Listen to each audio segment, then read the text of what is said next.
G'day everyone, how you going? Happy New Year. We're in 2026 and so far in terms of computers it's not looking real good. But anyway, not much we can do about it, but soldier on. And business as usual for me. And I was going to do some videos I recorded last year and get those out. I am still going to do that, but I decided to do a fresh video to start off the year. It's just a fresh year. And a friend of mine came to me and said, their computer is getting an inaccessible boot volume. And this is a computer right here, and I sold it to her back in 2018. And back then I was using these Cooler Master cheap cases that came with a power supply pre-installed to help keep the costs down. I later on changed from that because I wanted to keep power supply quality up. And the ones that come in cases generally aren't that great. So yeah, this is back when I was doing stuff like that. But as far as I know, this computer hasn't been serviced since 2018. And I've already had a quick squiz inside, and yeah, it's probably, I'm hoping it's just dust is the issue. But you know, being 8 years old roughly, it could be the SSD is faulty, but we don't know. Problem is, you know, as we all know, SSDs are now like double the price of what they should be. So I'm hoping that it's just dust and settings, but we'll see. So I guess I'll show you what we're dealing with here. So I'll spin it around, take off the side, and you'll see what I'm talking about.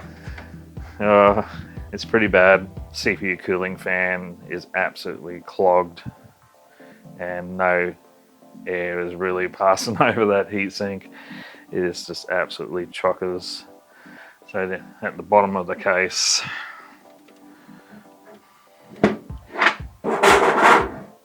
whoops. At the bottom of the case, there's just big chunks of dust all down the bottom, and the rear fan is like chock full of dust as well, the exhaust fan. So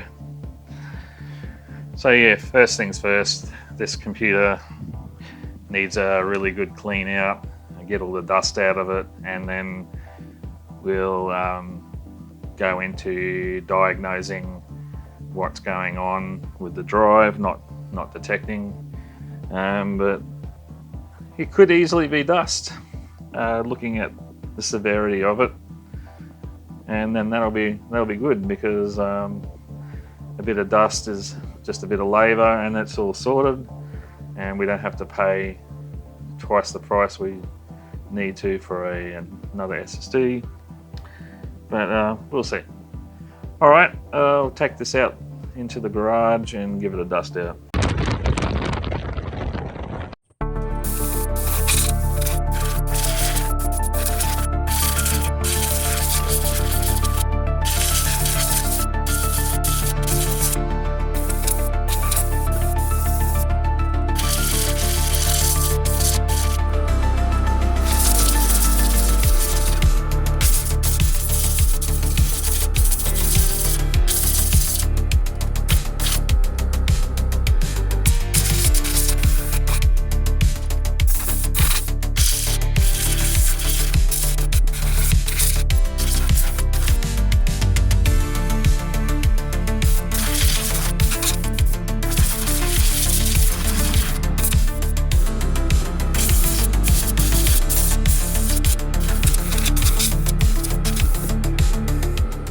All right, now that that's all clean, you can see, we can actually see the heatsink now.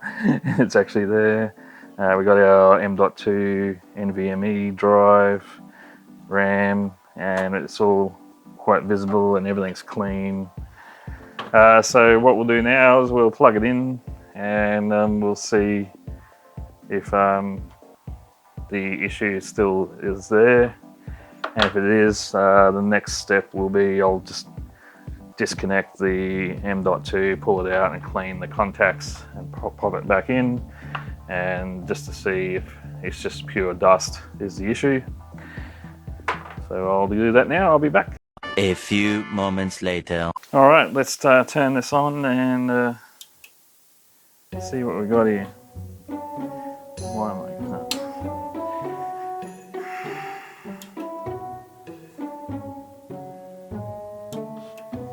Why won't it turn on?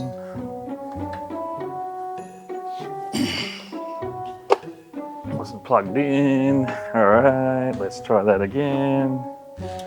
Hey, you have power this time. I know what I'm doing. All right. Oh, we have a picture, and look at that. I think it's detecting a hard drive because you wouldn't get this far. It's trying to do a boot in safe mode, basically. PC didn't start correctly.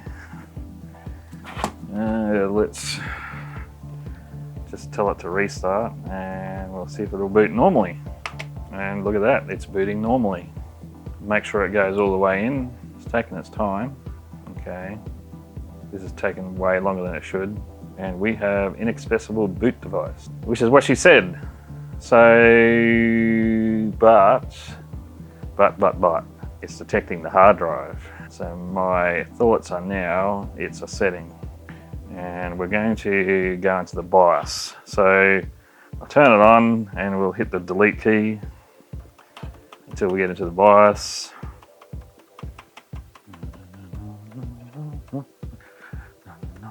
We're in, look at that. And let's go down, we'll go into advanced mode here. We'll go to settings. And the first thing I'm noticing up here is the BIOS is in legacy mode, which will cause this issue they're having.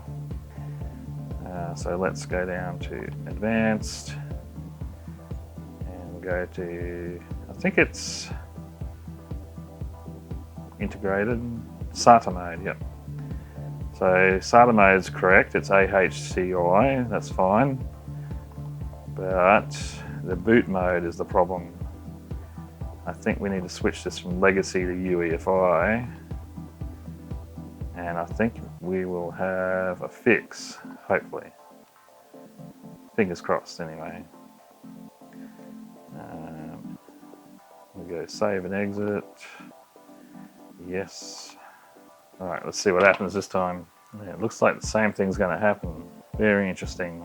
Yep, inaccessible boot volume or boot device. Okay. So next thing I'll do is try to get into safe mode.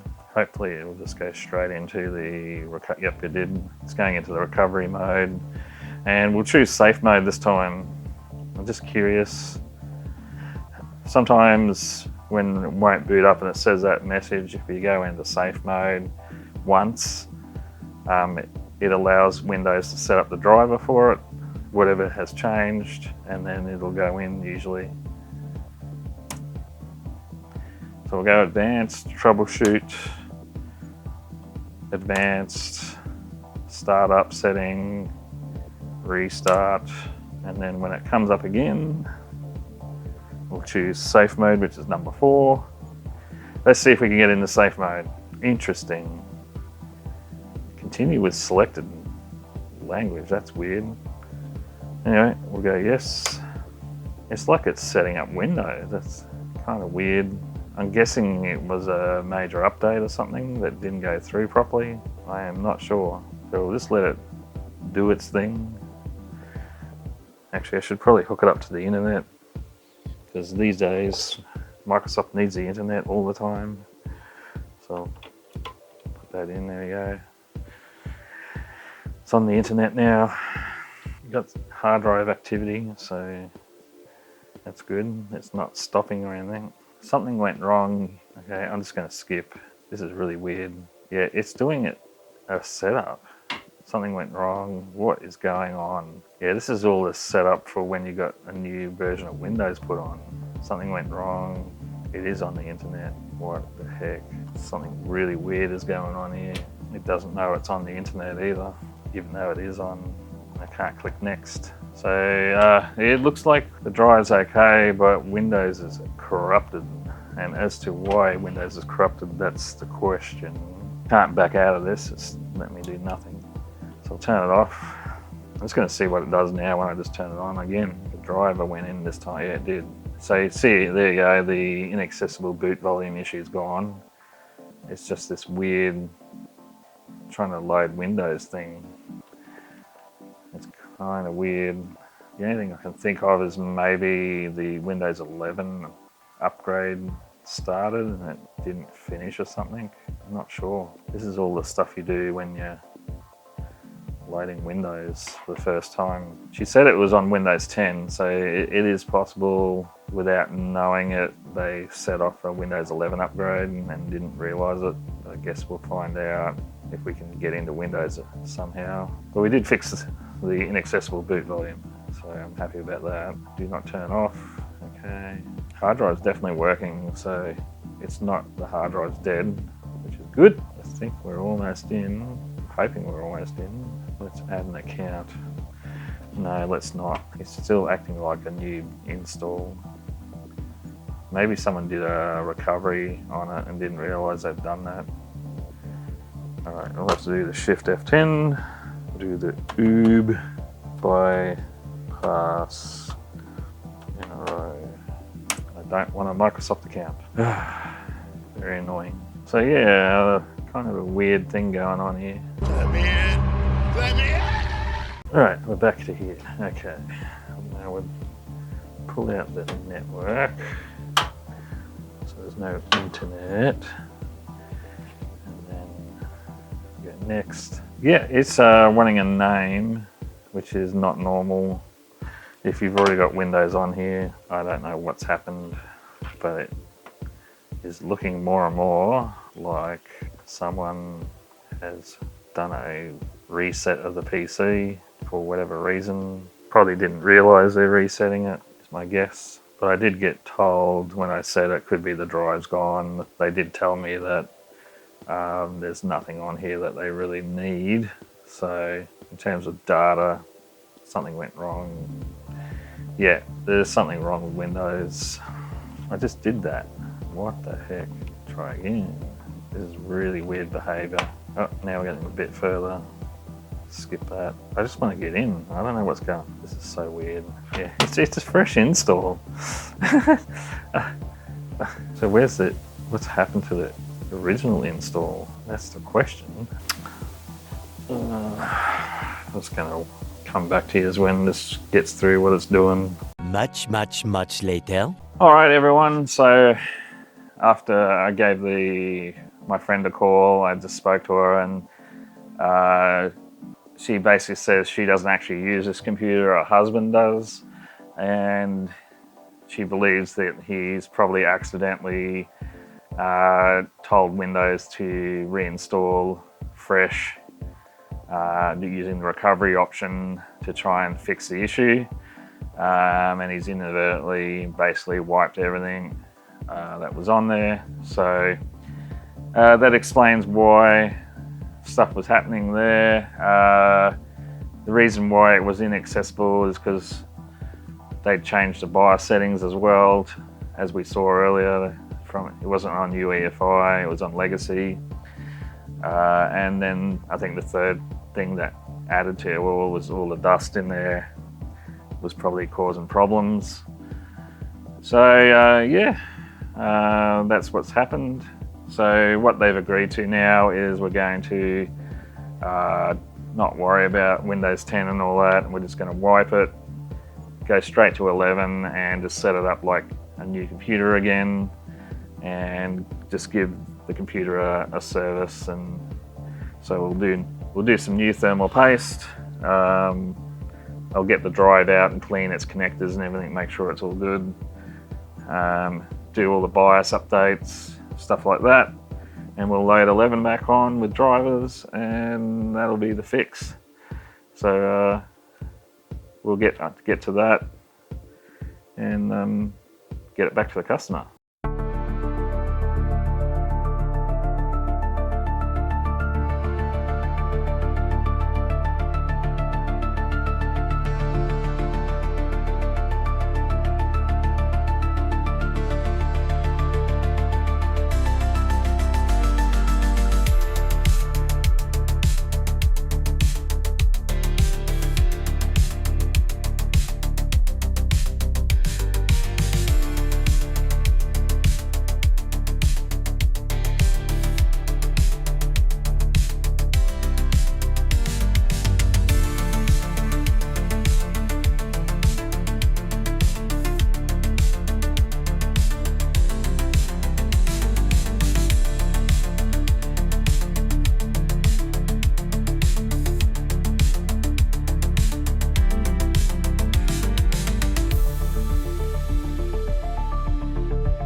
All right, let's fire this machine up. Make sure it all works still. After doing all that, go to the BIOS. So the BIOS version, interesting, it's switched back to legacy again. All right, we have a flat battery. It wouldn't do that otherwise. So I will turn it off again. We'll get the CMOS battery out and check that it's not flat. All right, so I got the button battery out. Got my multimeter here. I'll just prop it up like this so you can sort of see it. And we will check this battery. It should be around about 3.1 to 3.2. And it's flat. It's 0.8. So flat battery, and what that causes is the motherboard BIOS settings will get lost. So that's what probably happened to the drive. It dropped back to default settings and made it inaccessible, and then they've tried to resolve it by reinstalling Windows basically. So probably the first problem was the battery went flat, and then that's where all the trouble started. So we'll pop in a brand new battery, and that should solve that issue.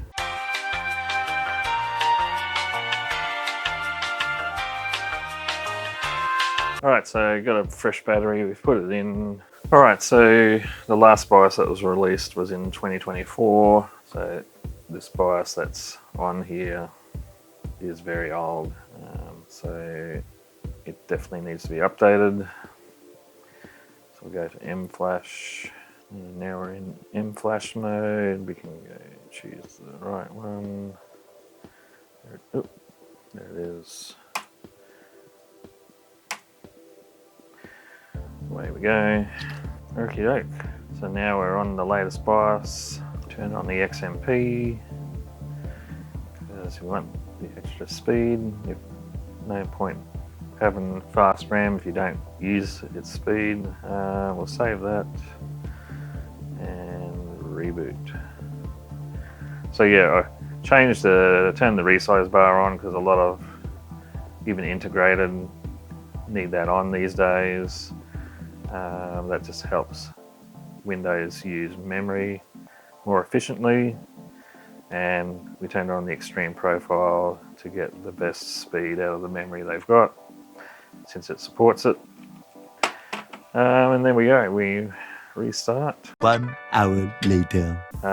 So yeah, as you can see, the computer's all loaded up with Windows 11 now, and it's all working fine. So in the end, what actually had happened is I figured it all out. The button battery that's on the motherboard had gone flat, which I showed you earlier. It was only like 0.8 volts, needs to be 3. That caused the Windows BIOS settings to drop when it was turned off, and the hard drive went back into legacy mode, which then in turn made it not bootable. The customer couldn't figure out what was going on, so Windows offered him the recovery option, and he's clicked on it and not checked what his settings he's chosen for the recovery, and he chose delete everything, and it's just basically fresh loaded Windows 10 onto the PC. So in the end, a little battery caused the whole problem. So yeah, amazing how things like that can happen. So it's got a fresh little battery in there, settings are all put back in, BIOS is up to date, all the dust is out of it, because that was the other part of the problem, lots of dust. So dust like that can definitely cause problems with detecting devices. It can get into the connections and just cause havoc. So that's all done, and now it's got Windows 11 on there because it's 2018 or 8th gen Intel, so it fully supports Windows 11. So we're all good. No, won't be any benchmarking on this. It's just a basic machine running on an Intel integrated graphics with 8 gig of RAM. But the main thing is we got a fix, and it's all hunky-dory, and no parts needed to be changed, which is great because the cost of everything is just astronomical right now. So yeah, a good outcome, and customer's gonna come and collect it soon. So that's it for today. Hope you found this helpful and interesting, or entertaining even, and I'll see you in the next video. Bye for now.